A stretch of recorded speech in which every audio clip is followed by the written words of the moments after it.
let's go ahead and get started. Welcome one and all to the roundtable discussion. During this discussion, we hope to cover some of the most common support issues that are out there. They come up during the CAD and CAM process, and then some of the very best ways to address those issues and solve those problems. I have with me today Greg Everett and Nick Along of Sierra Dental Tools, and also Mike Webb of SimSystem. Let me tell you a little bit about these guys and we'll get started. Greg Everett is the Vice President of Operations for Sierra Dental Tools. Not only is he a really smart guy, he has extensive experience in dental CAD and CAM. He's worked with several different milling systems out there. He's really adept at using and troubleshooting software. Greg stays current with industry materials and production methods as well. Thanks, Eric. Yeah, so glad to have you here. Nick Along is the Business Development and Customer Support Manager at Sierra Dental Tools. He is actually second generation dental lab tech. He has over 20 years of experience. He's exceptionally well versed in both the manual and the digital processes. He has a really high level of expertise and training, tech support, troubleshooting, all things related to the dental lab.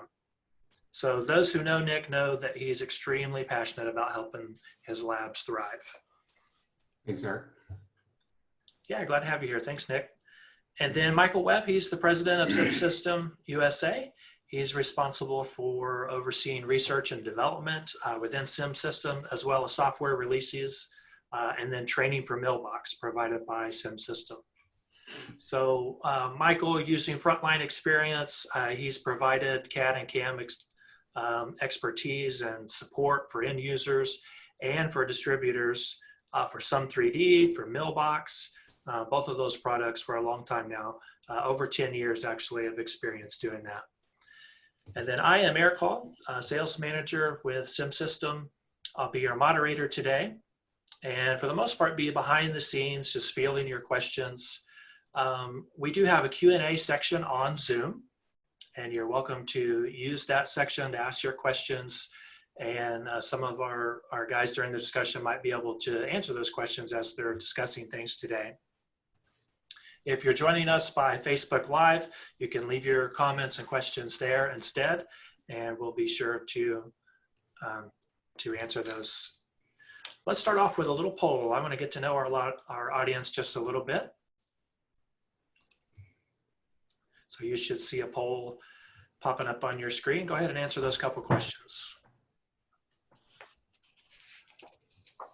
Yeah, and just while we're waiting for those questions to be answered, so obviously MillBox itself is a open CAM solution, which means it can run any of these machines. Now you're seeing that there's even some closed machines on that list, and we do have the capability to run some of those older generation. It just really depends. From a CAM software perspective, I'd say any machine that is open, we can run, just generally speaking.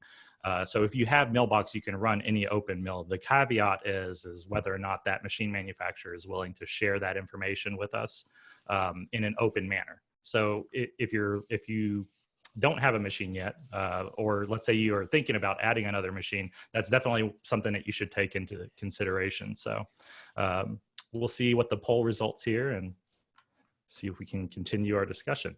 You know, I have to say I'm really digging question 3. Apparently panelists can't respond, but yeah, I don't know. I think I'd be in the attic category. There you go. I didn't even see those scrolling down. So we've got how many units do you process and how many bowls of cereal have you eaten in the last 2 weeks? Hey, that's a big question. That's a tough one to answer. You know, they just kind of blur together for me the past couple of weeks. So I know. It's like, what day is it? I don't even know. I'm already out of a gallon of milk in 3 days. Yeah, you know, I switched over to almond milk, and I don't have issues getting supply. You know, it's great. Really? So yeah, that's good. Good on you. Yeah. So we'll see. What's the results here on this poll look like, Eric? Let's take a look, and while those results are coming in,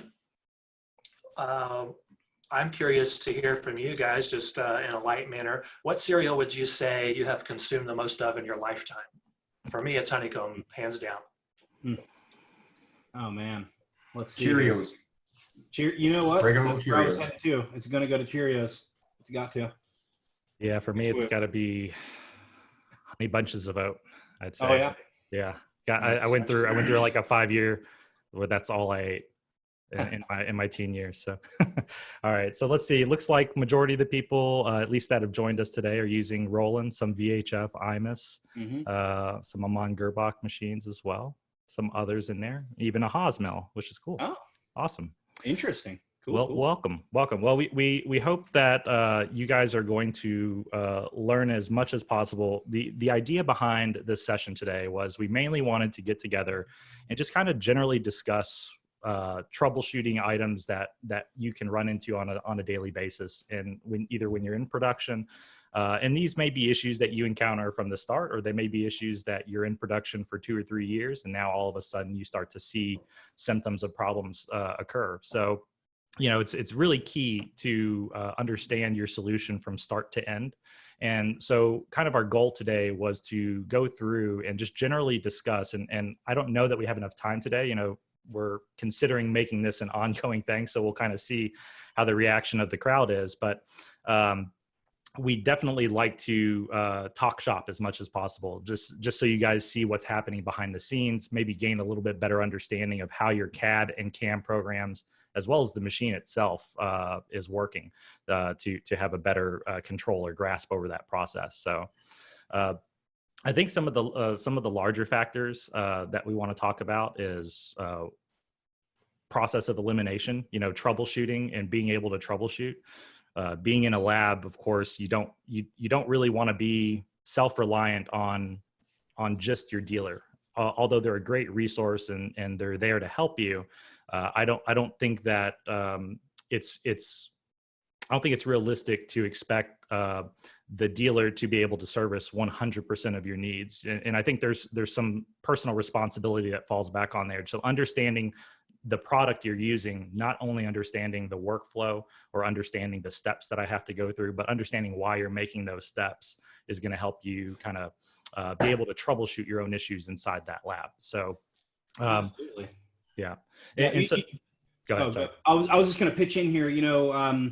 I've got a lot of personal, like in the trenches experience in production, and so does Nick too. And both of us will agree. I think most people will agree that the more internal troubleshooting that you can do in the lab, the better your operation is going to run. Because when you have to take time to get on the phone with your dealer or your support, that just takes time out of the day. It's much better to have somebody on your staff who can just go in and look at the problem, suss it out, and make a solution like in situ. So I think that's the whole point between MillBox and Sierra. We want to start empowering labs to do that, so they can save money and be more efficient in the long run. Now, it's an interesting thing because what I've seen just over the past 10, 12 years that I've been working in this industry, and my background was primarily from IT. So computer networking administration is what I went to school for. But I was able to kind of learn the dental side. Luckily, I had a really good mentor that was he was a dental lab technician that was also an instructor. And so that I was able to benefit largely in part from that. But what I'm really curious about is, in your experience, you guys have been in labs a little bit more probably than I have. So have you guys found that it's hard for labs to find that kind of talent or people that have those skill set? Yeah, I have for sure. Usually what you'll get is, a mom and pop type of shop, and the guy that's running the lab does not have the time to figure stuff out. So he'll put it on hold and go about his work. And then as soon as, we're available to pick up the phone and help him out, he will jump on like, okay, tell me what to do. Now, the sad thing is that they don't take their own notes to solve the same problem that happens on a regular basis. There's a lot of guys that they're repeat customers. I would, kind of put them as repeat offenders because they call in for the same thing over and over and over again. It's like, you should know that the collet's dirty. Like, this is the same thing we had 2 weeks ago. Take it out and clean it. Oh, I totally forgot. Thanks, man. And then hang up, and then go about their business. That's what I've seen more. Now, when you get to a lab that has probably 11 people and higher, then you might have a guy that's eager to fix problems. You know, he wants to have that I'm the hero type badge in the lab to fix those things. But when it's a 6-man lab or less, I don't usually see too many people standing up to take those, that initiative to fix those problems. It does take a certain ambition as far as character goes to, you know, go above the getting the unit out the door and, you know, dig into things. And, you know, usually in that smaller lab, it's usually the owner or the, you know, the manager has to step up and do that. You know, in my experience, you know, there are definitely, you know, repeat questions that come up, and you know, but I don't blame anybody about that, because in a production environment, you got doctors breathing down your neck. You know, it's you want things to work, and I think one of the core messages that I want to drive is that it is worth putting that upfront effort into learning it. In the long run, you know, it does take a little bit of time and effort, but you know, if you put that investment in, it'll make your operation smoother. Right. And, you know, I think that's very important. You know, I'd like to echo what both of you guys just said. You know, from the support side, I see this so often, and I completely understand as well. You know, you guys are so busy in production that it's really hard for you to stop what you're doing. I think this just kind of highlights the importance for times like these, when we can just really, you know, hit a pause button and slow down and take our time. And so this is kind of our objective, is to pass as much information to you guys, especially now you have the time to sit down and watch some of these discussions, and get some good tips. So that way, when you go back into your full on production, you guys are going to be a lot more prepared to handle those problems as they do come up. So, well, cool. I think that's great. That's great discussion so far. Let's talk about the CAD software. And this is more or less kind of the very beginning of the process. Nick, if you don't mind, I know you've had a little bit more hands-on the CAD side. What can you tell us about some of the common issues that people overlook on the CAD side, or even on the scanning process, that could certainly have a huge impact later on? Yeah, the biggest one is files that have holes in the STLs, or STLs that are not meshed up properly, mainly like certain design softwares are kind of throwing together the mesh from inside to outside. And when you bring it into a CAD software, it's looking for to fill the cup up for a margin. And if there's holes in it, it fills up and then goes inside the actual STL, and it creates errors that people don't see. So a lot of times the CAD or the CAD side outputs faulty information. So when you go in trying to put it in the CAM, it's worthless. The other thing is, getting an STL file that has no metadata is very difficult for the CAD software to figure out, like screw channels, especially when the screw channels now are angulated in a lot of the new cases. So if you don't have that metadata that's helping import all that information so the CAD software can really work efficiently, you're taking a step backward. You know, you're sorry to interrupt. Help on, hey, can you help me point out the screw channels that are in this file? Or, you know, how come I have multiple margins on the bottom? Because they designed the case as a crown and then put holes in it, and then they put a crown in another location so they can make gingiva tissue. So sometimes it wreaks a lot of havoc on the CAD side from the CAM. Sure. That's what I've seen. I mean, how about Greg? You see the same thing? One other thing I want to point out too is that probably the biggest, other than dealing with you know, the challenges of different softwares meshing with each other, it's really important that you pay attention to your scanning process. You know, you want to make sure models are clean, secure, your dies are ditched correctly. In fact, we strongly recommend that you scan a solid model just to get rid of that potential mobility of the die. You know, solid scanning procedure is critical, because that's your data acquisition phase. Everything downstream from that is based on how well that happens. So now, I've been out of the CAD game for a little while. I guess you could say 6 or 7 years. I haven't been directly involved in troubleshooting there, but in the past, we could combine our section models and the unsectioned models to get the alignment data from the section model versus the unsectioned model to get the resolution of that die 360 degrees. So is that still a general accepted practice? Yes. Good.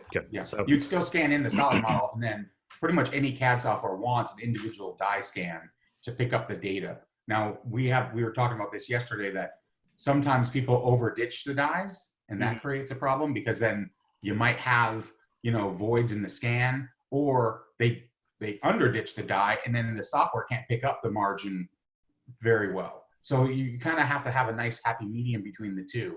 Goldilocks which is zone. crucial, because if you miss the margin when you're scanning it in and you design it without it not being in there, you can mill it, and by the time it goes back to QC, the margin's open and you didn't even catch it.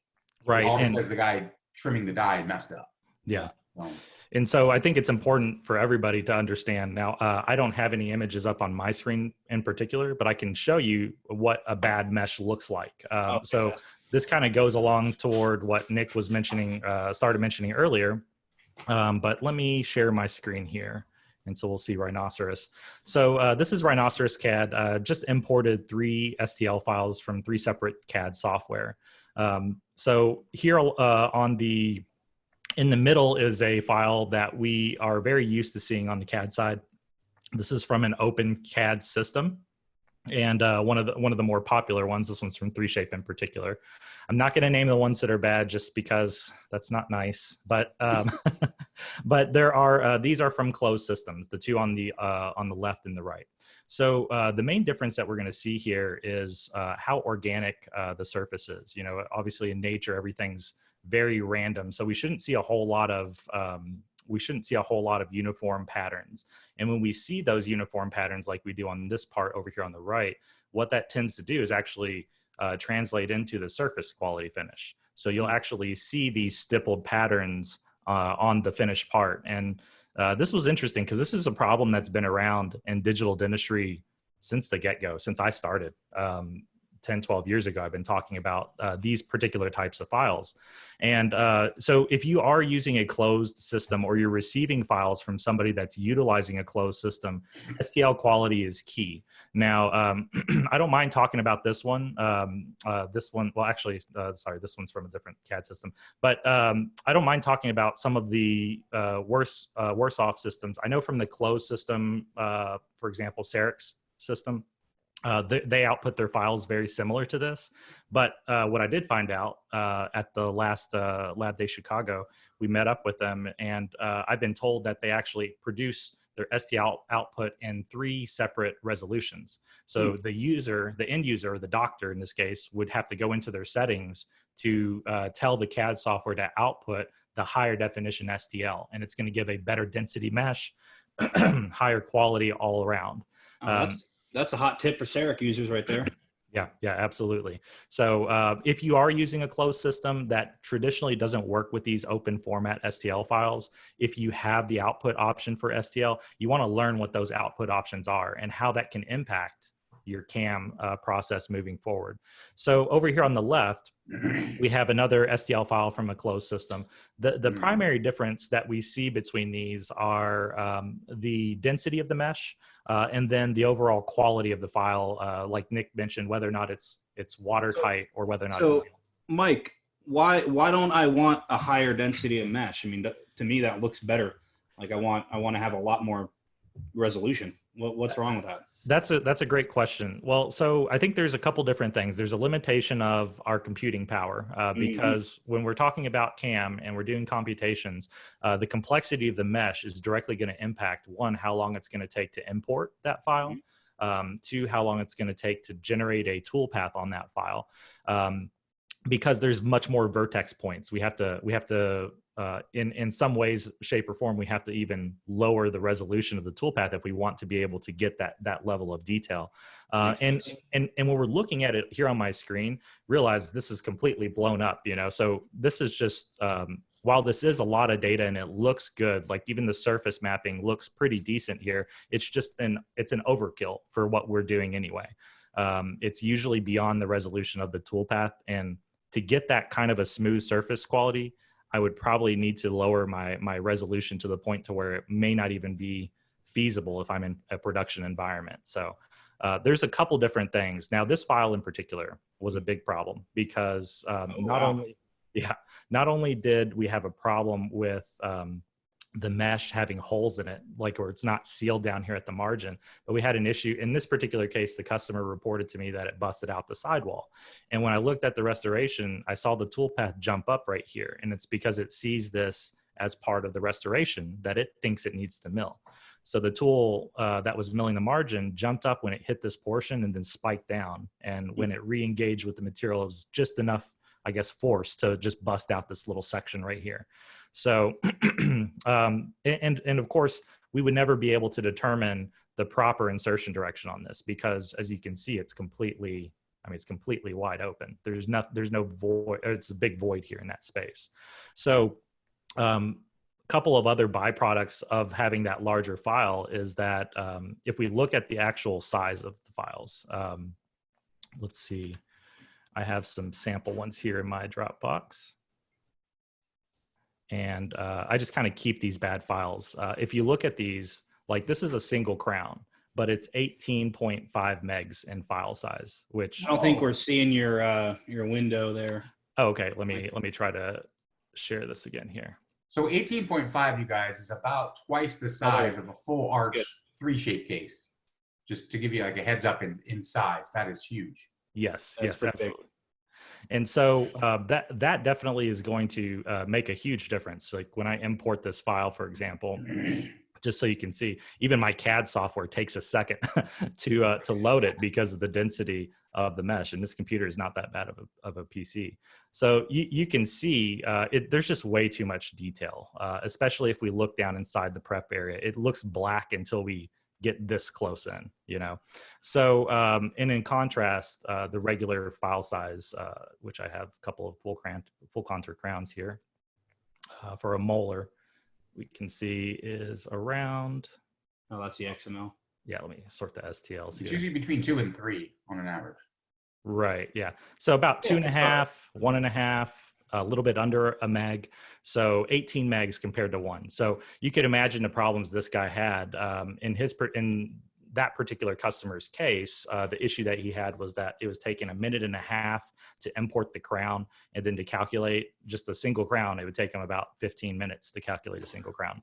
So, you know, when you're having those, yeah, go ahead. So the takeaway tip on this would be to make sure that your CAD output settings are set up for your application, right? You know, if you have the ability to change those resolution settings, you know, it's something that you want to take a look at because it's going to directly affect your time in your production. You know, if you're taking that long to calculate something, you know, that's time you could be doing something else. So.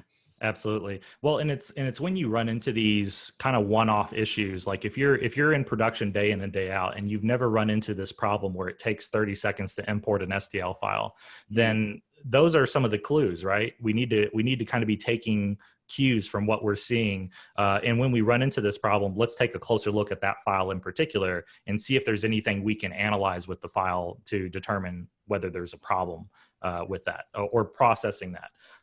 I've seen people like reach out to us all the time because, you know, they're so used to, I think one of the things about MillBox is it's kind of a double-edged sword in a way because it's very easy to use and it's easy to also forget that these are features that are required. So one of the things Nick mentioned and we've kind of been echoing is that having that third-party CAD data from your CAD provider, whether that's the margin line, whether it's the screw axis. And can we look at like what one of the common things I do when I have this conversation is I show people what that metadata is. Sure. Yeah. So like, you know, open up like a PTS in a text editor and we'll take a look at it. Yeah, absolutely. So here we have our STL files and PTS files. Let me arrange it by name so it keeps them all together. So you can see I have a couple different things here. Now the STL file, I can right click and open it up. Now typically it's going to be encrypted. So it's not going to be an open format where you can read it. But the reason I like opening up STLs is sometimes that gives me a clue about where the files originated from. You can see in this case, it's 3-shape. Sometimes you might have to scroll down to find it, find the name of it, but typically Either the header or the footer. Yeah, header or footer, top or the bottom of the file. And then let's look at the PTS file to see how that's formatted. So these are essentially just a bunch of coordinates or points. XYZ. XYZ coordinates, correct. Just like and G code. Exactly. And all we're going to do when you pull that data over into the CAM is we're going to interpret that data. We do the same thing with the contact areas as well. Mm-hmm. So we can interpret the interproximal contact data and also display that in the CAM. So let's look at those. I like looking at them in 3Shapes 3D Viewer because it allows me to kind of go through and control each part visually. Let me interject something real quick. What I've seen at larger facilities is that they sometimes rename the STL with a shade or something in it, and then it loses all that metadata because it's not named the same. Yep. So it's really hard to get labs to highlight all three of those and rename them all the same name that they're going to use so it can use the metadata. Because time and time again, I've had people come like, oh, it's not doing, it's not picking the screw channel. I'm like, well, I can see you exported this. Oh yeah, but we moved it over to this file system because those are the nesting guides. And you're like, okay. Yeah, they have to be together in the same folder. So just want to make sure that people are aware that if you're going to change the name of the file, you need to do all the metadata files as well. Correct. Correct. Yeah. Yeah. And that's how the CAM recognizes it, because when you're looking at it, at least in MillBox, when you're looking at your STL files, we don't show these other two, the PTS and the contact areas. As long as they reside in that same directory, we're going to automatically recognize that and import the data. So first up here, we have our STL file, so I can control its transparency here. Let me turn off the contact areas so we can just see the margin. So if I flip this upside down and I turn my STL a little transparent there, you can see here are those little tiny dots that indicate the coordinates of the PTS. And this is exactly as you guys specified it in the CAD software, which is very, very important, because the CAM software, we use this data for two things primarily. We tell the toolpath to start and stop about 50 microns off of that margin, generally speaking. And we have a toolpath that actually mills the margin following that exact curve or that exact profile. So if the margin data is incorrect, at least on crown and bridge cases, you're going to have two problems. You could have chipping on the margin because the tool could be jumping back and forth across the margin, which we don't want. And then the other potential issue that could happen is you might have a fit issue, because if we don't detect the proper margin, we can't determine the correct insertion direction that's been placed on the crown. So when you're running into those difficult situations, if you can't quite get the margin properly detected, it's always safe to just go in with the 5-axis toolpath for finishing that. But yeah, I think this is a great illustration to show that raw data and what its purpose is there for. So I can turn this one off and turn on my contact areas. And of course, in this particular case, I have quite a few different contact areas, both occlusally and in the interproximal area. But I think on this particular case, I just forgot to cut to antagonist. So that's why it looks like the occlusion is all fully designated here. I probably have a better file that I can show, but I think you guys kind of get the general idea. Yeah. Yeah, it's a good visualization. I'm glad we took that little detour there. Yeah. Yeah, and this would be something that I would think is a little bit more realistic. So you get your interproximal contacts that are very well visible, and then the areas where even the occlusion might come into contact, we'll designate and show you that as well. So now MillBox is really good at determining the margin even without this data, but if you're using other CAM software, that may not necessarily be the case. And even MillBox is not foolproof. So that's what I was talking about earlier, is it's kind of like almost like a double-edged sword. You just want to make sure that you're not getting too comfortable. And if you do receive a file from a third-party source, like another lab that's sending you cases for the first time, maybe you want to make sure to check those files first before you pull them in. Make sure that they kind of meet your general needs, right? So that kind of brings me to down to design parameters, because I see a whole lot of conflicting information being thrown out there. There's a lot of people saying, go down to 50 microns on your margins, or even 100 microns on your margins. What are your all's opinions, Greg and Nick, on that? I'm quite opinionated on that. We all understand, being lab people, that hey, we want to mill as thin of a margin as possible. And so that's why you have people saying, oh, I'm going to take it to 50, or I've even had people do it to 30. And, there's a sliding scale there because we're machining a ceramic material, zirconia, and it, as a property of the material, it just can't be machined that thin, really, no matter what you do. And so with the amount of the types of equipment that are available in our industry, the safest rule of thumb for production and getting a repeatable result is 200 microns. And everybody that I talked to said, take it to 200 microns. Especially if you're chipping, and if you're chipping and you're at 50 microns, that's probably why. So if you're at 200 microns and you're still chipping, then we can kind of move on to the next step. But I also wanted to kind of mention, as far as general troubleshooting, always try to look at the big picture and look at the biggest, most likely culprits first. So that's a good example of that. Hey, I'm chipping margins. Well, am I outside what the recommended offset is? Let's fix that or change that first, see if it alleviates it. Don't try to go dive into these little nitty-gritty details first. Big to small. And then the other really important tip with general troubleshooting is only change one thing at a time. Never change multiple things, because if you change multiple things, then you don't know which thing fixed it, and you could end up having the problem all over again. So 200 microns, that's the answer to your question. Yes, thank you. And I know that there's going to be a lot of disagreement from people out there on this, and I usually run into some resistance there. What I usually cite to those people is that if you look at any large scale manufacturing facility, and this may have changed because I haven't looked recently, so take this with what you will, but my understanding is that they don't accept anything below 0.2 of a millimeter, because it's not really worth their time to gamble on the machine when it comes to the design. When we were in production back about 10 years ago in Whitmix, we were using DMG machines, which have they're high precision machines, to the point to where the arbors themselves are completely balanced. The chucks that hold the tool are balanced. And yeah, exactly. You drop it, that's a $700 mistake, or maybe a $2,000 mistake, depending on the arbor you drop, right? So, there's a stark difference there. And even on those machines, we struggle to get anything below 0.2 of a millimeter, at least consistently. You can certainly do it. Am I saying it's impossible? By no means, no.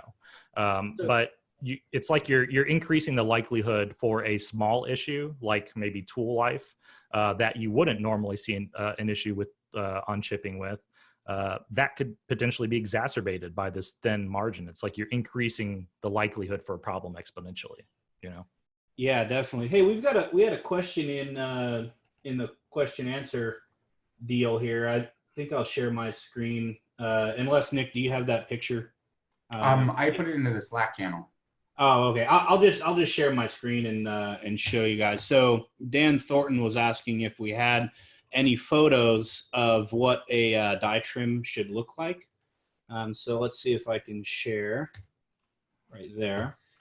Okay, so this is a photo from Google image search, but it gets the message across. Zoom in on that, would you? Yeah, let's see. It's actually a little on the low res side, but let's see what we can do here. The idea is that you don't want to under or over ditch a margin. So this is actually perfect. So let's say that we have, let's say I've got my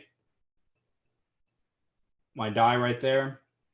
If you over ditch it, you create an issue with line of sight for the scanner. So there's shadow under here, and so you end up with missing data or holes under the margin.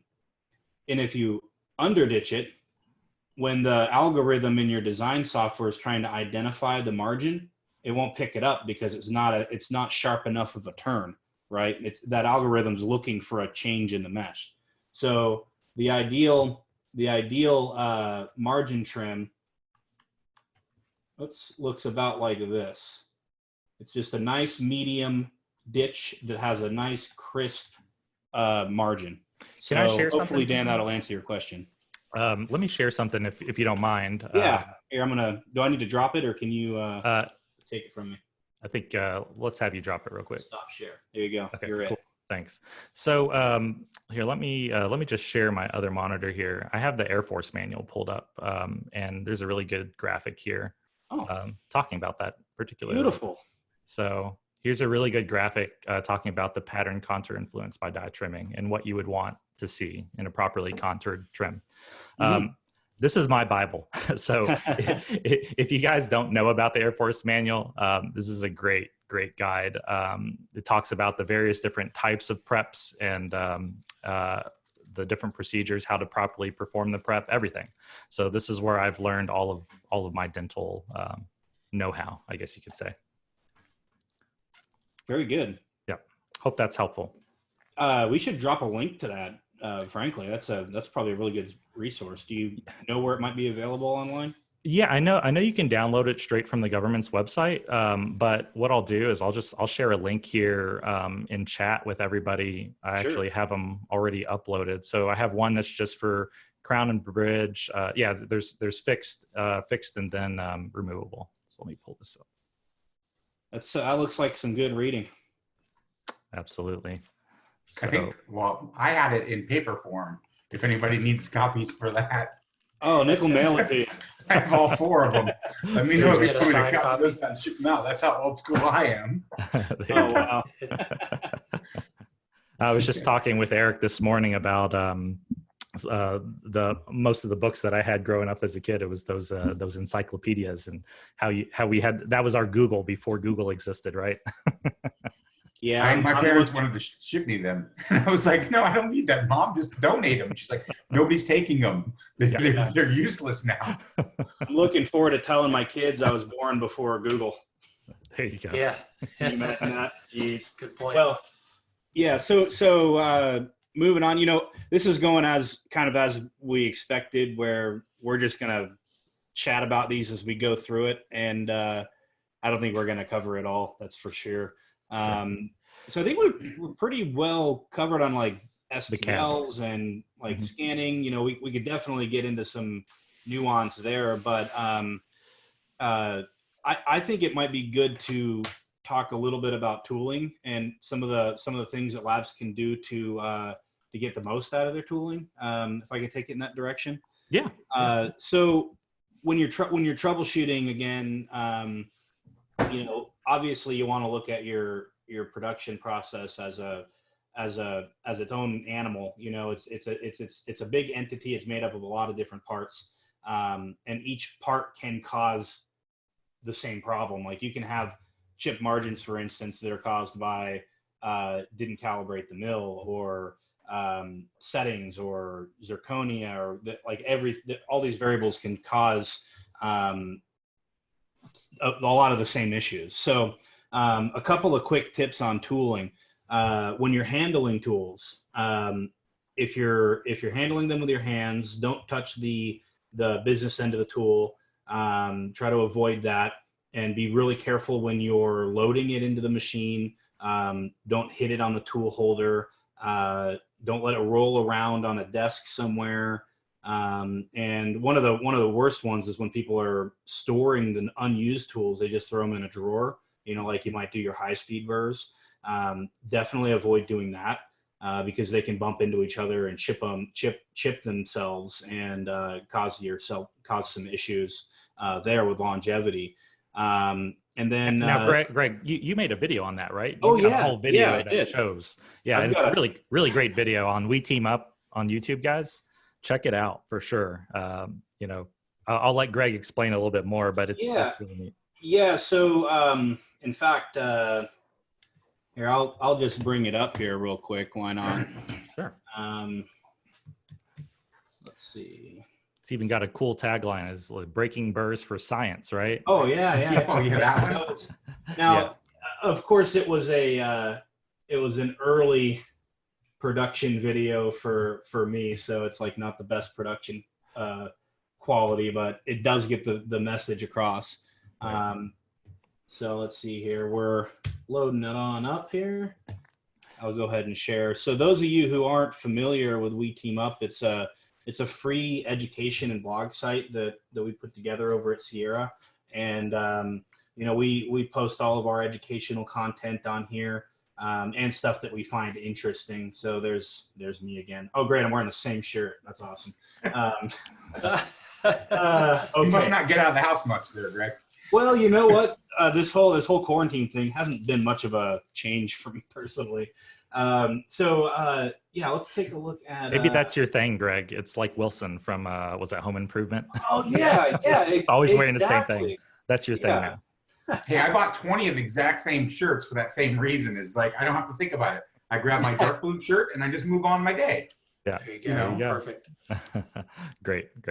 So regarding tooling, Greg, I think there's, at least from the CAM side, what we consider to be the primary factors. You know what? I might have to do it. What's that? Can you hear me? Yep, we're hearing you. Okay. Well, one of the things that I definitely wanted to mention from the CAM perspective, one of the things that's most important, or two of the things that are most important, are tool geometry. Yes. And then the tool cutting performance, or the cutting edge of the tool. Right.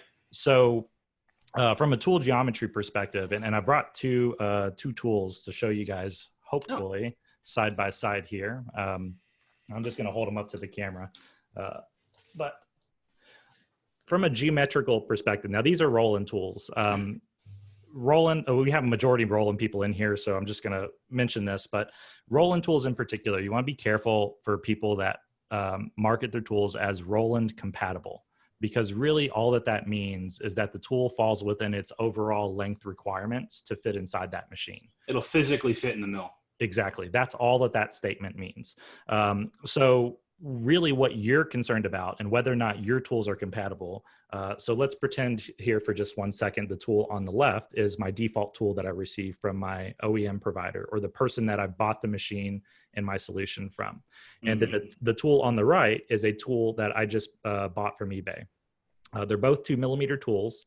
The person on eBay told me that I'll get equal life out of this one, and it was $35 tool.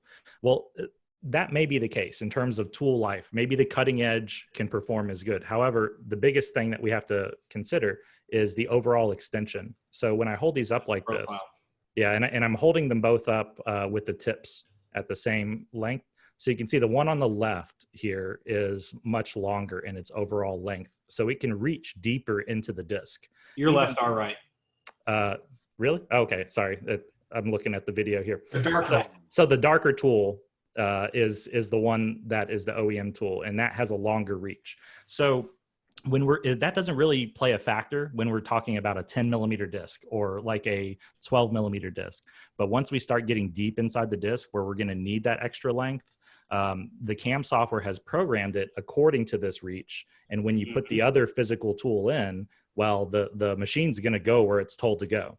So the machine's going to go deep. Let's say 15mm. In reality, you only have 10. And then now this shank right here, where it tapers up, that's usually going to collide with your part or with the edge of the disc. And that's going to be a problem. That causes broken units, broken tools, broken days. So like that's frankly, when I get on a support call, that's like the first thing that I check, and I want to make sure that everything's right there, because so many milling issues can be caused by that being out of alignment. Right. So that's definitely a key takeaway. Make sure that your tools match what's in the CAM software.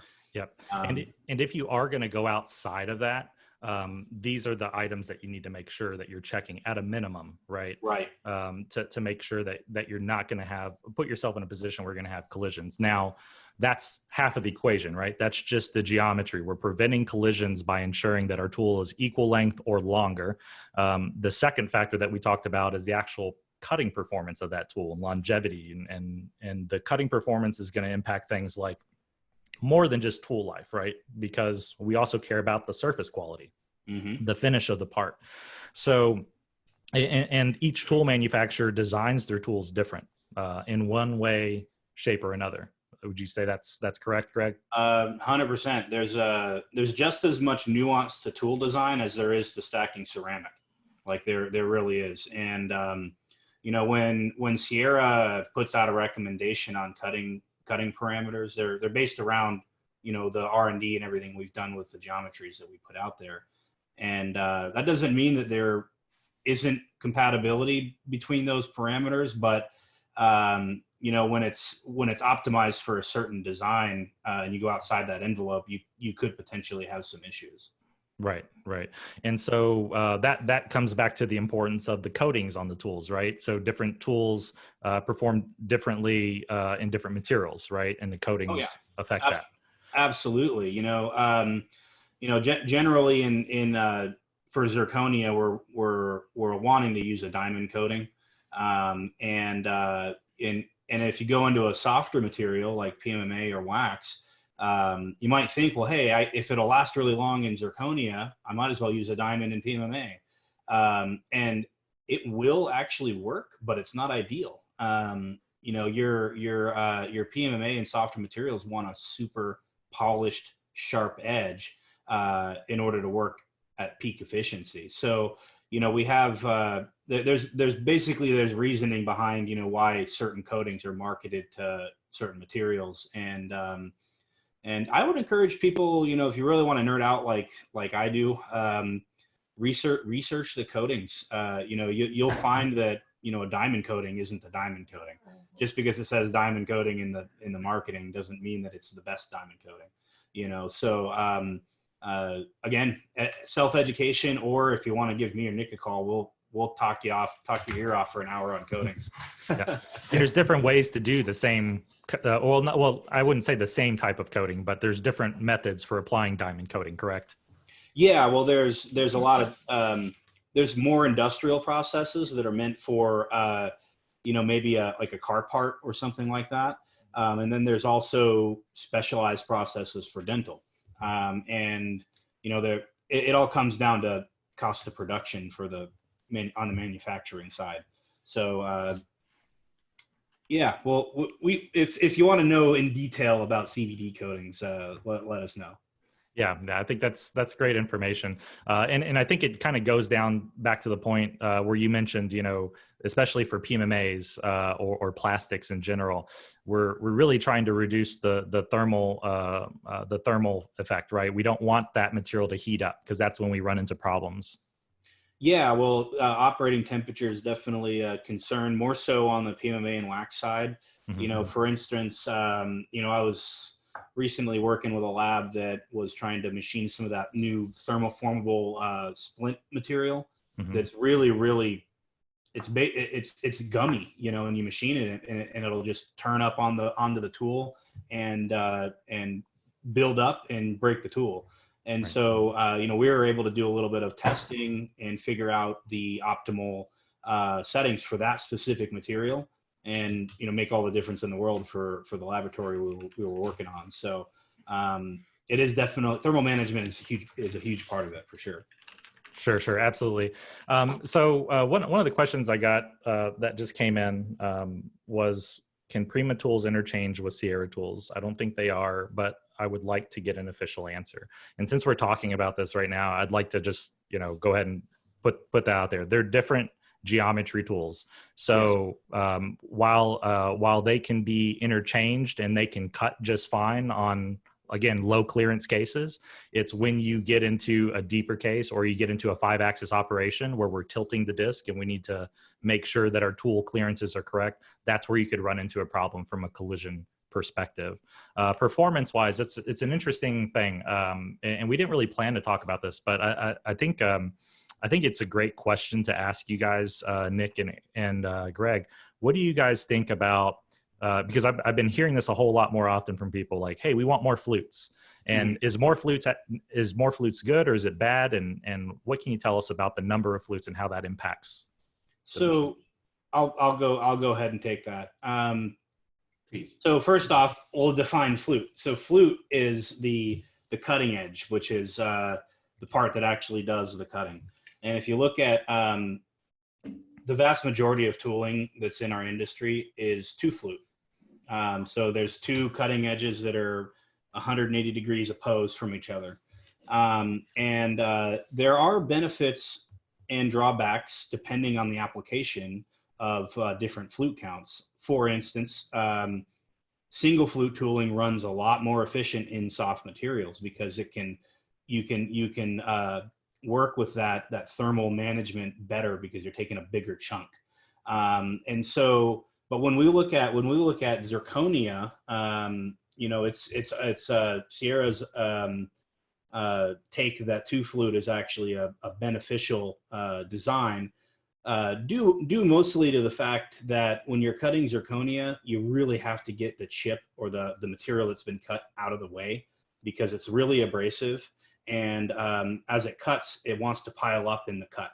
And so when you add another flute, 2 or 4, there's even 4 flute tools out there, Mike. And you have to make the middle of the tool bigger. That's decided just by physics. You add another flute, you have to have more room there.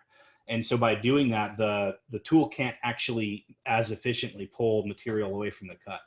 And so, we've basically made our name in high life, high yield diamond tooling. And we're sticking by the 2 flute methodology. So coming from Sierra, 2 flutes better. There are obviously other opinions out there, but I try to just base my answer on what we know from having a 500,000 tools out there in the last couple of years, and the success rate that we have in the industry. So right. So what it seems like to me is it's two flute seems to be the most versatile configuration. Like absolutely, you can go from one material to the next, and you don't have to worry about that tool being as much of a application specific tool, right?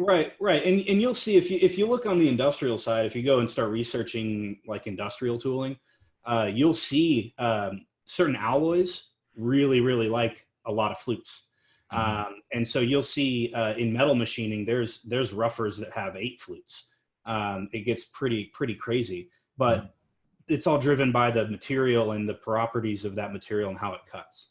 Right. And so that kind of brings us to an interesting topic where we're talking about PMMA specifically, but there's different kinds of PMMA out there, right? Would you say, or different material compositions, and as that material composition changes, so should your tool, maybe your tooling or your tool parameters, which are absolutely. As we all know, like, and that actually applies to zirconia too. I mean, zirconia is not zirconia. Every brand machine's different, right. And so PMMA, that's kind of higher on the radar right now because there's more labs that are cutting removables. And so you have a scale of soft, gummy, all the way up to real hard and sometimes abrasive acrylics. And so, yeah, it's becoming a thing where basically the tool paths need to be adjusted for the actual material. And the tooling should be selected based on the material that you're machining. So unfortunately, there's not like a one size fits all solution right now for PMMA. And I'll go ahead for anybody who's listening. If you're cutting a lot of PMMA in your lab, certainly reach out to me or Nick, and we'll definitely help you get you in the right direction if you're having any difficulty cutting that sort of material. Yeah, thank you. Well, and I think that's very important for everybody to note, is that as you go from one material to the next, it may even be marketed as PMMA, but it could be a higher density blend. So because of that, it's going to affect how the tool performs and how it cuts. Oh, on PMMA specifically, the machining characteristics of acrylic are different based on whether the puck was cast or extruded.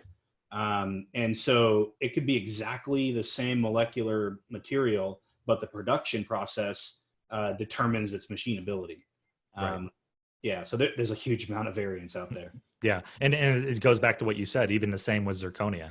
Oh yeah. If anybody's attended my sessions before, chances are you've probably seen the video where I show you a tool that's a diamond tool glowing, trying to cut zirconia.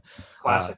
Yeah. We had a customer down in Costa Rica, had just and I felt bad for him. He's a dealer, and he just bought 200 discs of this material from Germany. I won't name it, but yeah, he would have to calibrate the machine after 2 crowns. Otherwise the machine would lose its calibration. Now these were back in the DDoX 50 days, but yeah, it's still crazy. We took the crown out of the puck. I set it face down, margins down on the concrete, and stood on it with 1 foot and picked it up, and margins were 100% intact. So, oh my goodness. Yeah. He didn't believe that it was the material for the longest time, because that was our we were suspicious of that. And so I brought a disc of Bruxer down with me, which at the time, Bruxer was one of the more dense discs, harder to cut because it chipped a lot. It was very prone to chipping, and didn't machine as soft. But yeah, that was, we popped that in the machine, milled out 2 full discs, and didn't have to calibrate. He was a happy camper. So it's very important to look at that aspect. Even if it's zirconia that you've been using, maybe you got a bad batch that was pre-sintered a little bit too long. So those are things that we can also look at. Let me interject something real quick too. Go ahead, Nick.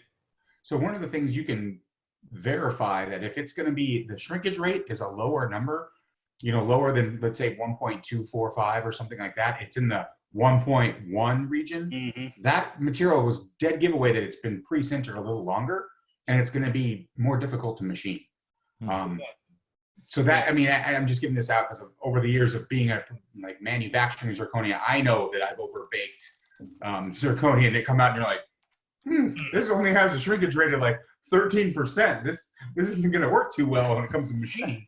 Yeah. Now it works great if you're in that industrial side. You need it to be hard on making little facets for phone lines or something. But when it comes down to making machining teeth, it's way too brittle and too hard.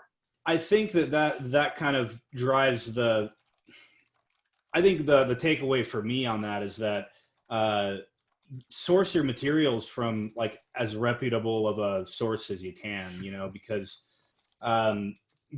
generally speaking, the larger manufacturers have better QC in place, and you're going to have less of that sort of issue. And so, there are definitely cheap zirconias out there, don't get me wrong, but just something to keep in mind, if you want to keep that digital headache to a minimum, sometimes it's worth using a higher quality input material. Absolutely. Well, also lack of contamination. That's that's a whole other point right there. We found metal in pucks before. That's fun.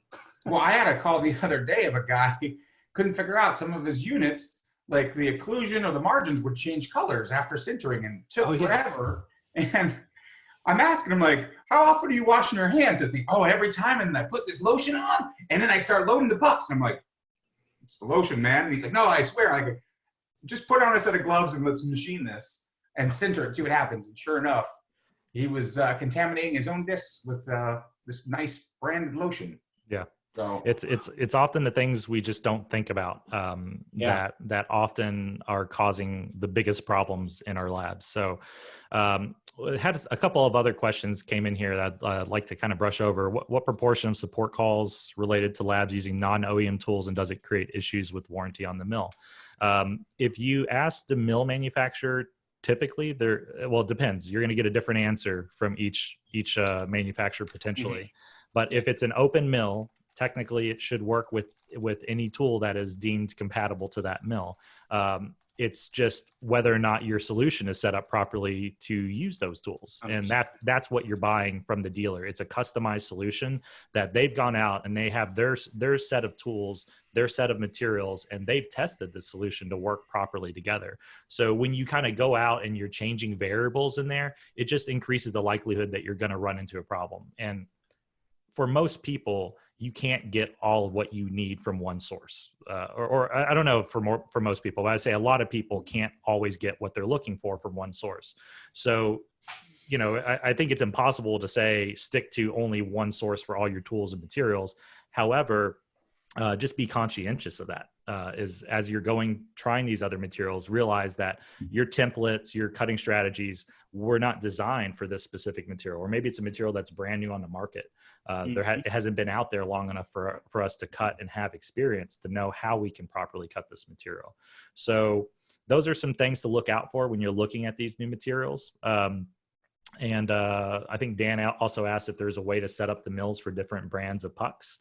So in MillBox specifically, there is a relatively straightforward way to add parts to your puck. It's just Control D is the key combination, and this is a long list of all the stock files that are predetermined in MillBox. But I can go in here and let's say I want to create another brand of disc in zirconia. Typically, I'd want to copy. I don't like adding because if you add, you have to go in and fill out all these fields. Copy and change what you need. Exactly. Yeah. Here you can see there's 3 dimensions. So this is a block versus this one is a disc, 98 by 10. So if I got a 25 mil disc, for example, and I want to copy that, I can do that. Maybe I want to make a 20 millimeter multi-layered disc. So the producer, we'll just say is, okay, we'll say Mike, and then my product name is going to be ML20 because it's a 20 millimeter disc. So, or actually I'll say ML, multi-layer. And then under my code, I'll make that ML20 because the code is going to correspond with like a part number or something like that. And then if I want to go to multi-shade, I can actually click on multi-shade right here. Now, obviously, if I just wanted to create this disc separate, I could have just gone from that point and moved forward. But for multi-shade, for example, in this particular case, I specify the number of shades and then the overall thickness of the blank. And then, so if I have 4 shades, then I can say that those are each going to be 5 millimeters in height. And I can go in and actually specify what shades I want to display or the exact colors. And this is going to determine exactly how it's displayed in the CAM software. So we can actually see these shades projected onto the parts themselves. We can do nuance to next, which means we're just essentially creating a gradient. You can even password protect it if you want to protect your layered information. And then the very last thing that I'm going to want to do down here at the bottom where it says create a subfolder for used blanks, I'm going to put a check in that. And the reason I'm doing that, if you look, it says by product name is how it's going to sort the discs.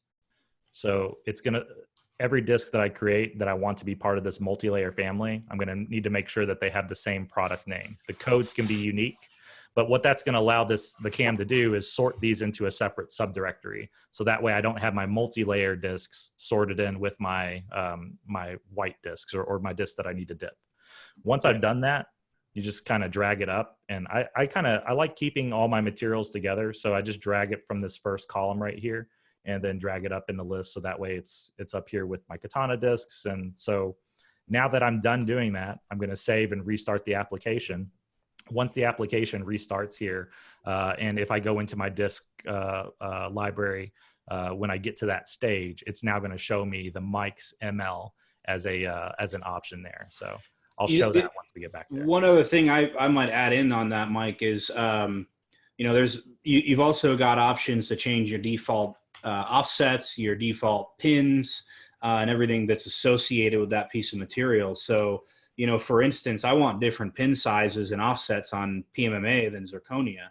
And if you find that you're making those changes manually every time you nest, go in and edit it in the puck profile. That way you don't have to keep repeating that same move every time. Exactly. Yeah, absolutely. And the way that we manage it now in terms of the stock library and everything, once it's been created in there, you can see here it shows up in there. There's my ML20, shows my 98 by 20 millimeter disc, and then I can go in and type in whatever information I need. And here we can see is my part. Now I pulled in an abutment instead of a anterior crown or something like that, but you can Mike, see you're at a good place right now to answer Ed Ramos's question on Facebook. Oh yeah. Okay. Take a look at that. Sure. Eric, can you read that for me? I don't have that pulled up. Yeah, absolutely. Ed out of Newark, California asked that on MillBox, is there a guide, a line or a limit where you can line up the crown to a pre-shaded multi-layer disc? He Oh, needs yeah. to know where the translucency starts specifically. Right. Yeah. So this would be the first portion, is getting your disc created. Once your disc is created, then getting your part aligned is just a matter of rotating it. So let me pull in an anterior crown here, and then I can just show you how we handle that. It's really, really simple, almost the same controls as you would expect in the CAD. So you're just simply I'm gonna start out by selecting my part.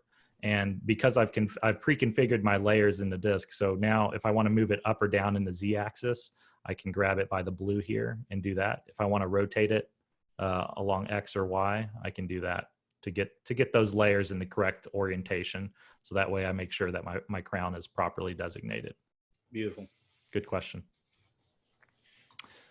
All right, and we see my interproximal data that's being located here. So only reason these supports are flashing right now is because they were placed inside the interproximal area. So it just kind of lets me know when there's a problem. But hope that answers your question, Dan and Ed. Let's see, Micah was asking, in our current 2019 MillBox version, the puck file does not save until the calculation is completed, and we've clicked OK on the dialog box that pops up afterwards. I've heard this is being remedied in a newer version of MillBox. Is that so? And if so, when will that fix be available in the US? Well, I'm glad you asked that question, Micah. There's a couple different things. Now, your disk should automatically be saved at the end of the calculation. If it's not automatically being saved at the end of the calculation, and instead you're getting like a pop-up message, that's because you already have a disk that pre-exists in your library with that name. So you might be working in multiple instances of MillBox, and what I've found sometimes people will do is import the same disk in multiple instances, calculate something over here, then go back over to the other CAM, but they haven't re-imported the disk since that first one started calculating. So now they've got a disk that's out of date. And so when MillBox detects that your disk is less used than the one that it's trying to overwrite in the archive, it's going to pop up a notification that says, hey, it appears that the disk you're using is newer than the one that's in the library. Do you want to overwrite it? And if you say yes at that point, it will overwrite that file. So just make sure, I don't know that that's the case in what you're doing, Micah, but it could be. Look into that as a first step. But yeah, the CAM should hopefully help prevent that issue. And I think we implemented that check maybe in 2018, but it could be 2019. I'll have to double check and get you the proper answer on that. But so like in this case, we have a 16 millimeter disk that's called test 123. So I'm just going to create another disk called test 123. And we know that disk already exists in our archive. Now I'm going to go to save this job, and it's not going to pop up until afterwards. So I'll have to wait till after the calculation to. Oh wait, actually, sorry, I'm getting ahead of myself. So here it's saying that hey, the blank that's in the archive is already more used than the current blank in your project. Do you want to proceed with an overwrite anyway? So it's giving you the opportunity to turn back, like, hey, you're about to overwrite a disk. That's the only thing that should prompt whether or not the disk is saved. And I said no, because I don't want to overwrite it. Maybe I'm just doing a test like I am in this particular case. So good questions, guys. Good questions for sure. Now, obviously, we had this roundtable discussion set out or segmented out for an hour for us to kind of talk, but we see that there are still quite a few people in here, so we kind of talked about it, and you know, we'll keep going as long as you guys want to stick around and continue learning. So, hey, I'm in it for I only have 12 hours.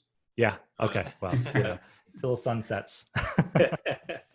So no, I think it's great, guys. It's great information so far, and I hope that you guys are also enjoying the information that we're discussing. So I'm trying to think. We talked about the material already. We talked about tooling. We didn't talk so much. I mean, I've been showing a little bit on the CAM side, but we didn't talk so much about some of the requirements on the CAM side that could come up. Mm-hmm. So regarding that, there are certain curves and surfaces that need to be designated within the CAM in order for a file to be processed properly. And this is universal across any CAM. If you don't have to designate a curve or surface, then that strategy is probably not using those features. And it's probably not dental specific. So if it's dental specific, some of the things that we talked about earlier is having the margin designated for the crown and bridge cases, for hybrid abutment cases, making sure that the screw axis hole is properly detected. Also making sure that your margins or the base of the abutment's properly detected, and that the screw axis channel is properly closed off. Because from a milling perspective, the way that we mill that out is we simply use almost the same strategy as a crown, but we have one operation that's specifically there to bore out that screw channel. So from a strategy perspective, it's very easy for us to process that, but that information does need to be present. So I've got 2 videos on the workflow. I'm not going to spend time today to go through and show you guys what those curves and surfaces are that are required, but just know that as you're processing cases, you need to be validating that those curves and surfaces are there. Don't just trust the CAM, because, you know, at the end of the day, as much as I'd love to say that our software is infallible, it's just not the case. And I can't say that there's any software out there that is. The ultimate responsibility comes down to you, because you're processing these cases day in and day out. So you want to validate that they're properly set up. Now, regarding the machine, we kind of talked a little bit about, you know, the tools. I think it was great. Let's get to the machine. What are some of the primary factors? And I'll go to you, Greg, on this, if you don't mind, on the machine that users should be looking for. So I'll speak from a general point of view, as far as applying to all machines that are out there. And really the best advice that we can give you guys is to look at the machine as what it is. It's a huge capital investment in your lab, and it really comes, the longevity and performance of that machine really comes down to, you know, how you implement your care and maintenance procedures, how you're calibrating, and cleanliness. So on the preventative maintenance side, the easiest and biggest thing you can do is to keep the machine clean. You know, zirconia, which is what the vast majority of us are machining, is really abrasive. Like they actually use it in industrial processes for like sandblasting and grinding. And so when your machine isn't like in a near surgical cleanliness state, that zirconia can get packed into the bearings of your guides, of your ball screws, and even into the spindle. And as that happens, it increases the rate of wear. That's a tongue twister. And so you know, a machine that's run dirty is going to last a lot less time than one that's properly cared for and cleaned. And so, you know, if you're doing a daily production of, you know, 20 or 30 units a day, the first thing you should do when you come in is vacuum that mill and wipe it down. Keep it clean. Nick was telling me just one of the labs he was in recently, he went in and there was so much zirconia in the bottom of the mill that when the puck was rotating, it was actually clearing a cup of zirconia in the pile. And that was pretty crazy to see that, wasn't it, Nick?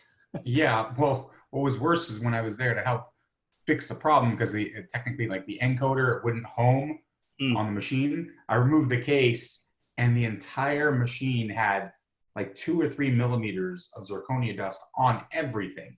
All the boards, the everything. It's only like 7 months old. This is ridiculous. Yeah. And the guy running it's like, well, I've never had a problem before, so I just keep running it.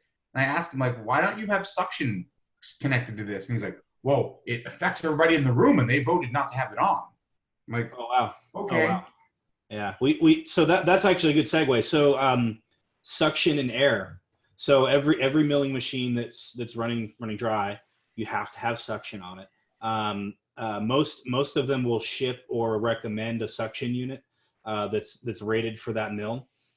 If you're using like a regular lab bench suction unit and it's like split across lab benches and your mill, you're probably not getting enough suction.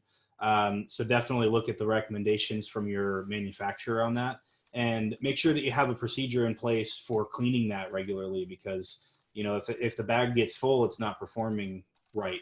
And then on the other side, the air is really important, especially with mills that use air to cool their spindles, which a lot of mills do. If that air input is either not at the right pressure or it's coming in wet, you're going to cause longevity issues with your spindle.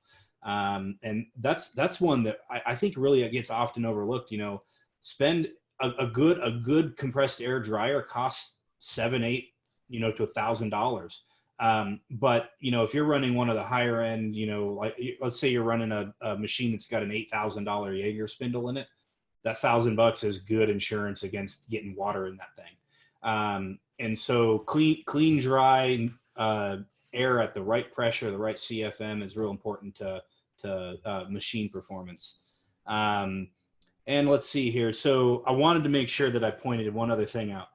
When you buy a machine, it comes with a book.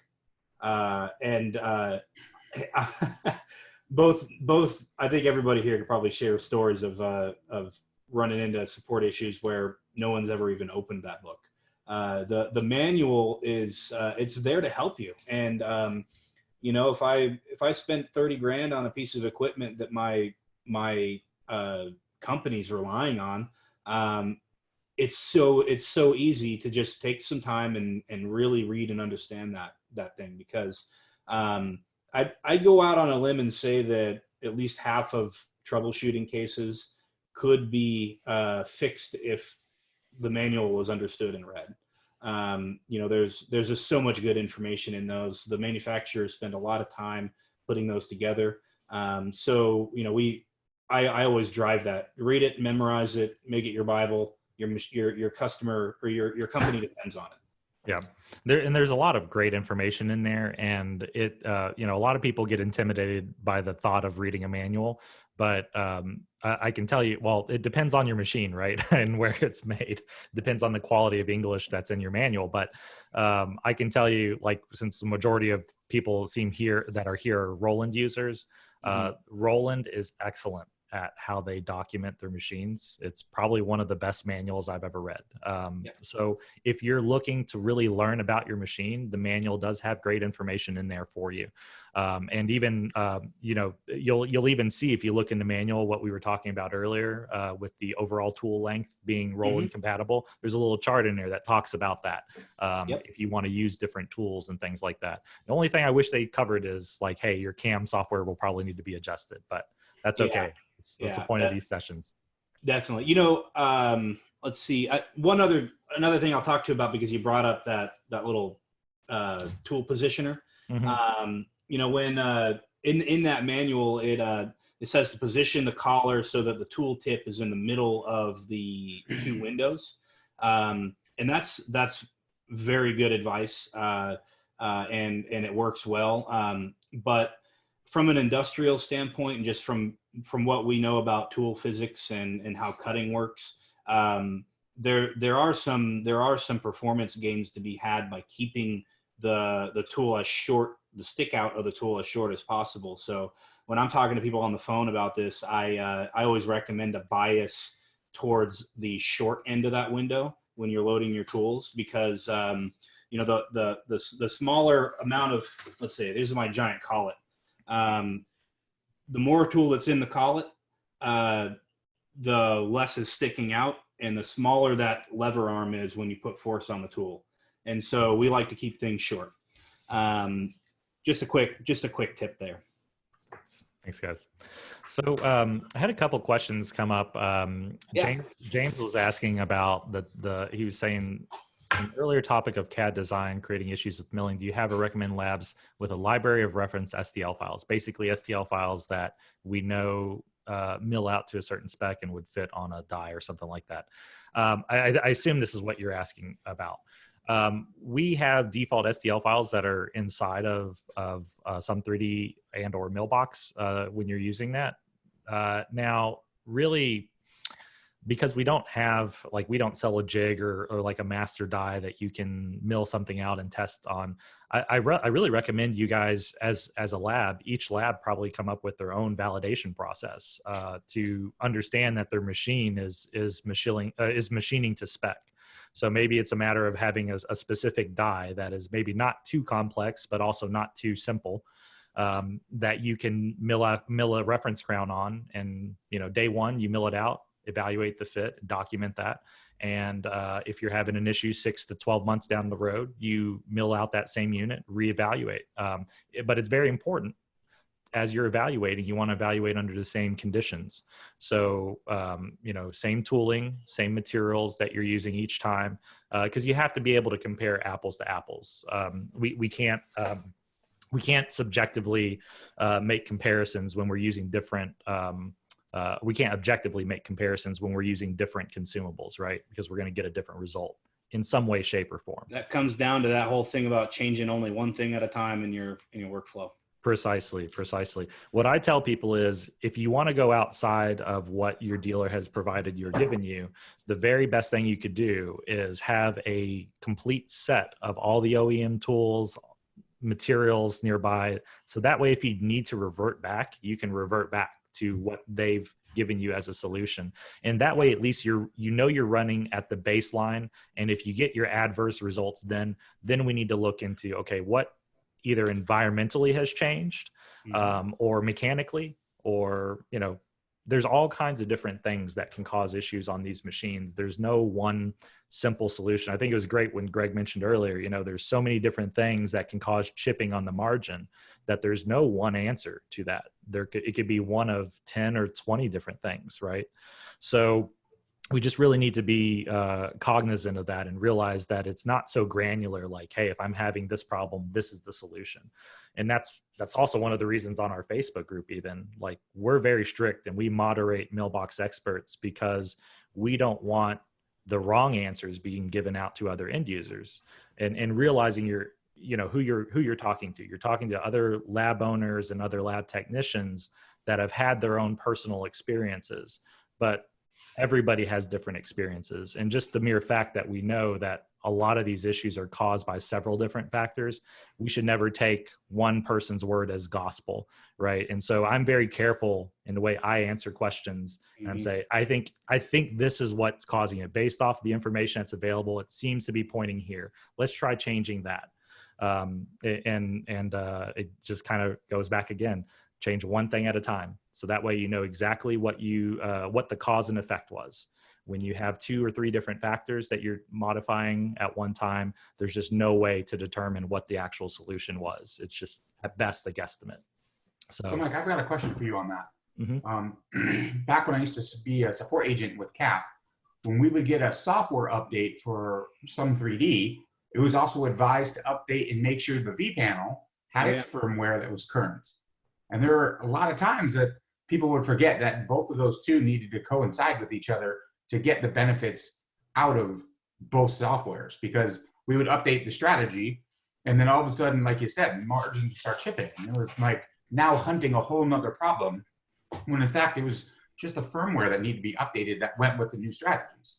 No, I think that's great. Yeah, I think what it seems like is that a lot of people, well, I think this is a great concept or general rule to apply across the board when it comes to software, right?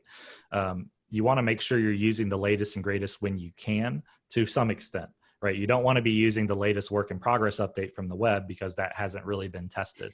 So the way that we as a software software developer work is, we release the updates and then they go down to you guys as the dealer, like in your case with CAP. You would then test that internally as a dealer and make sure that there's no other issues that maybe we missed when we were doing our testing pre-release. And then if there's no issues, send it out to a lab, or maybe 1 or 2 beta labs, have them test it out in a production environment. And when everything's good, then you kind of push that out to the rest of the users, right? Or the rest of the labs. So there's a couple different ways for how that should be handled. Generally speaking, as a dealer, they should be testing or running some sort of tests on their updates before they provide them to you. Just to validate and make sure. We do a lot of testing internally. When we release new features and things like that, we have what's called test mode, which basically when we implement a new feature, we make it available immediately, but in test mode. And it's just a different way that your software can elevate its privileges to access those features. And a feature, depending on its impact, may be in test mode for 30 days. If it's something small, like maybe we're just adding a new way to name a job, or it may be in test mode for a full year, maybe because we've fundamentally changed the way that a toolpath algorithm functions. And so we want to make sure that before that hits production, that there's been enough time for both us internally to find the problems, but also our dealers. And the dealers should also be running in test mode as well. As a production user or a lab, you should be running in standard release mode or production mode. You should not really be running in test mode or pre-release mode unless you're trying to test out those features, or let's say that there was a bug in your particular case that we were able to solve in a later update. And maybe we tell you, okay, the bug's fixed in test mode or something along those lines. So solid. Yeah. Excellent. There's one other question in here from Nicole. Yeah. Regarding tools, we have a roll and mill, and our MillBox strategy is our reseller strategy. The tool placement is based on their strategy. So should I use my reseller's burrs or Roland's burrs? The profiles are slightly different. So I think the official word on that is stick with what your reseller is doing, because they've taken, depending on the reseller, correct me if I'm wrong, Mike, they've taken the base version of MillBox and added, their tools or their settings or what have you to it in order to create their installer that might be unique to that reseller. And so, that's what I usually tell people to do, is to stick with what their resellers validated with what they've tested. Right. And I think at the end of the day, the lesson is you can use whatever tools you want. However, you just need to make sure that your CAM software is set up for those. So if it's not something you have the expertise to do, and you don't have access to learn that, maybe through training or going through your dealer to do it. Some end users, I know CAP used to do this. I don't know if Henry Schein does this anymore, but back when it was CAP, customers would have special requests for materials or something like that, and they would actually go through and create some customized parameters. Or if they want to use a special tooling, maybe they charged them, $1,000 to create those tooling geometries. So that way you can use those tools from that point forward. Yeah. It's very important that you want to make sure to be meeting those factors. Not only the most important from a collision perspective is the physical profile of the tool, that physical shape and the extension that we talked about. But almost equally as important is the cutting parameters. Because if we tell the tool to cut way too fast, well, the tool could get dug into the material. It could seize up during machining. There's all kinds of problems that could occur from the wrong parameters as well. So I think more than one way to break a tool. Exactly. That's for sure. There's one person that knows that in this room. That'd be you, Greg. So, oh yeah, I'm good at it. Yeah. So we talked about some on the machine. We talked about the software, firmware definitely being a big issue. We talked about suction. We haven't really discussed very many networking issues and stuff like that. I think networking issues more apply to the computer and from a support standpoint. And this even ties into the last question that the customer asked is, if you're calling your dealer regularly for support, try to go with a hardline connection for your computer. Oh, yeah. It's just, for me, when I'm rotating a disc, sometimes it's rotating like this. And sometimes it's rotating like that. Yeah. Oh, right? Good old remote desktop lag. Love it. Exactly. So take into consideration that as you're doing support, if you want quick support, that's part of it as well. Make sure you're on a hardline connection as much as possible. Oh, well, we're talking about connections too. Roland specifically, they ship with a USB cord that for some reason is magically better than any other USB cord I've ever used. Use the factory USB cable. I've gone into labs and they've got a 50-foot extension because they try to put the mill at the opposite end of the lab to keep it quiet, but it's having errors and all kinds of problems.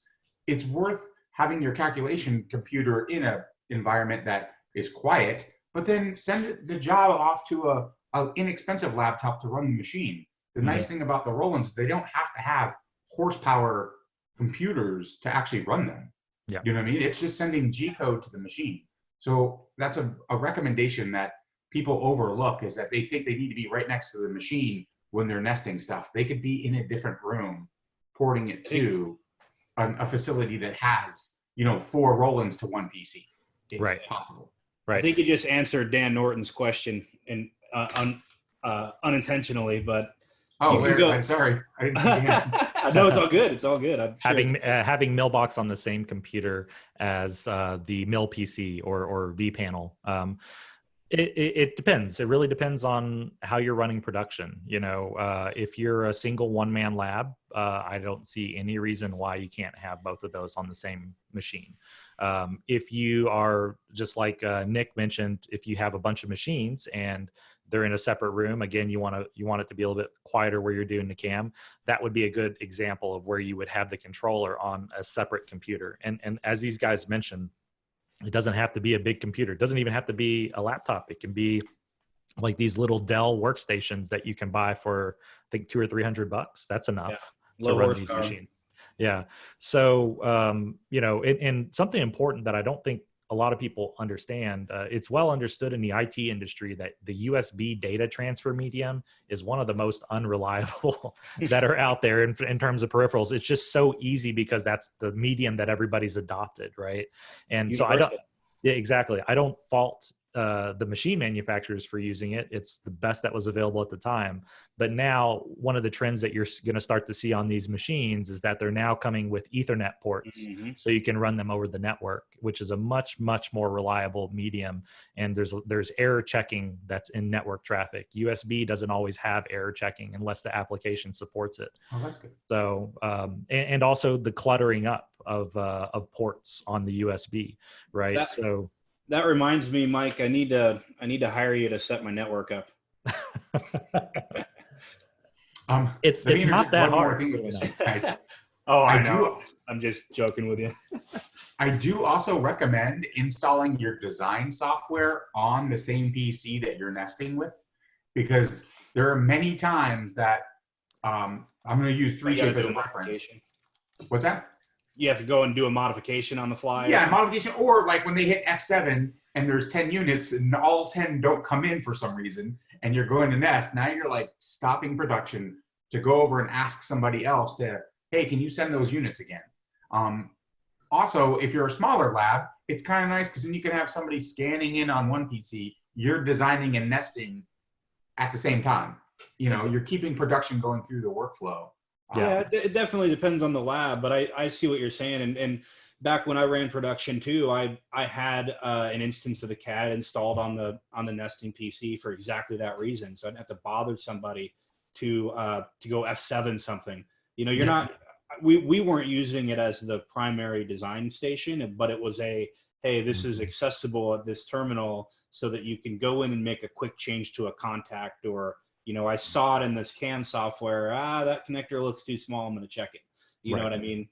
So yeah, that's definitely a good tip to yeah, that's just from years of being in labs and having a milling center of my own.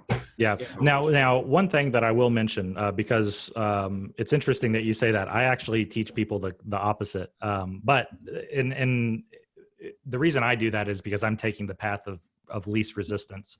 I think that what you mentioned is completely okay for you to have a computer that has both the CAM and the CAD on the same machine. But if you're going to do that, there's 2 things I suggest. One, make sure if you're going to update your CAD, update your CAM. Those 2 have to coincide with one another. Just like because we're talking back and forth. We're not back and forth, but we're taking data from your CAD and integrating that as part of the CAM process. So it's very important that you don't get a disparity in updates between those software, because if you do, now maybe we're misinterpreting that information down the line. Also, some factors to consider if you are going to combine CAD and CAM on the same PC. If you start to run into issues, you might consider separating those. And reason being is CAD and CAM programs typically utilize a lot of the same frameworks. So if the CAD were to change a vital framework that MillBox needed in particular, then that could cause issues on the CAM side. So just be careful about that. But if you're there's no problem with that. If you're a one-man lab and you don't want to have to buy a separate PC, hey, you got to do what you got to do. But in terms of knowing the risks that are kind of that could potentially be associated with that, there's some very simple steps like making sure you're updated and try to avoid using, I'd say, both at the same time. So while you're I don't recommend that either. Yeah, I agree totally. I've had that where you're trying to design, it's calculating, and then the PC reboots itself, and you lost everything. Exactly.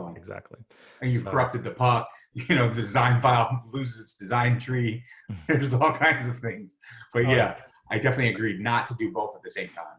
Exactly. We could probably have a whole one of these discussions about proper or recommended setups for different sort of applications, because it does change depending on if you're a one-man lab or a 50-man lab. Mm-hmm. There's different ways to deploy these tools effectively. One thing I think is very important that we've been doing in our downtime, which is kind of the silver lining behind this whole situation right now, is we're able to do a lot more testing. So before in the past, I wanted to bring this up specifically during this webinar because I thought it was important. There's been a shift lately in computer hardware from, you're starting to see AMD eclipse Intel. And so I'm starting to get a lot of people ask me about computer specs and things like that. Computer specs are very important. Especially if you're upgrading from like old CAM to new CAM. Consider, that software is now in some cases 6 to 10 years old. So always consider your PC specs as part of that. But I've been getting some questions specifically about AMD processors and whether or not we support them. We do support AMD processors. We still recommend staying with NVIDIA graphics on the GPU side, just because it's a lot more reliable in terms of how we see the display. But in terms of computations, it's interesting. We're releasing a new Strategy X, which is kind of a new mono strategy. Not a lot of people know the inner workings of the strategy, so I don't want to get too detailed, but the idea is that it's going to be modular. And this particular strategy has a lot more individual operations because we've segmented that out for each individual type of restoration. So I can completely customize how I want my crowns to mill out versus copings. Like, let's say I want to use a 2 millimeter and 1 millimeter for my crowns, and maybe a 0.6 and a 0.3. And maybe I just want to use a 2 millimeter with my copings and use the 1 millimeter just to come in and refine the internal prep area. So I maintain a really good fit with a lower quality external surface. And the trade-off is, of course, quality versus time, right? So I can get these parts out quicker because they require less detail by using that larger tool. So the new Strategy X we have coming out is actually going to be able to leverage the AMD architecture quite a bit better. In my initial tests, like I have an i7 here on my computer at the office. It was like about 30 minutes to process some of these really, really complicated parts. Basically, I cammed up a file and loaded it down with as many operations as I can, like turned on all the options, which we have a whole lot more options now. And basically just trying to stress out the CPU as much as possible, the processor. And it was about 30-minute calculation on my work computer, but on my home computer was about 16 minutes. So this really, really heavy file that we created. So there was a huge time difference, and it's directly related to a couple different factors. The frequency of the processor, so the gigahertz, the higher the gigahertz, the better. Comes down to memory or RAM, random access memory in your computer. RAM's very important. The frequency of that determines how quickly the data can move between the memory and the processor. And really important was the hard drive. A lot of people overlook the hard drive. The hard drive is where all of your data is stored on the computer. So when you run into a bottleneck, getting the information from the hard drive to the actual processor that's doing the number crunching, that's where you can run into a problem or a slowdown. So having a solid state hard drive, not a magnetic one with the old platters, definitely having a solid state, or even better, an M.2 solid state drive, M.2. Those usually require the newer computers because it's basically a little chip, like a little interface that just plugs right in. And so or you could do PCI Express depending on the computer and hardware you have. So, Mike, could you talk a little bit about the CPU versus GPU, load allocation? Yeah. So the CPUs, the central processing unit, that's the processor of our computer, the brain, essentially, if you will. And then the GPU is like the eyes, I would say. So the GPU is for graphics and it's display. And we right now today use the GPU limitedly. We use it for displaying the part as you're rotating it in that 3D space. The fixture, everything that you see 3D, that's being rendered with the GPU, but also in conjunction with the processor, the CPU also. There's some things that are quicker for the GPU to render versus the CPU. And we're working on optimizing the way that we're utilizing the GPU. Some people have asked me about GPU calculations, which is kind of a whole different beast. One of the things about MillBox and Sum 3D is that we develop our own toolpath libraries. So everything that we calculate, that was done in-house. So we're not using third-party or common libraries, which you may see in other CAM software. So when we have to do something from the ground up, we literally have to do it from the ground up. There's a lot of expertise required to get GPU calculation out there. I'd like to say that we're looking into different ways of implementing that and working toward that, but I don't know that is the end all be all solution. In the day and age today where everything, including our meetings now and discussions, are moving to the online cloud arena, I think it just makes sense to look at a cloud computing model in the future. I'm not saying that's where we're going. This is just we're just kind of discussing this openly. So I think there's a couple different avenues that we could go down in the future. But regarding the GPU, it's a tough cookie to crack. So we'll see. We'll see how we go. Yeah. Well, I'm a fan of the cloud, so you got my vote. Yeah.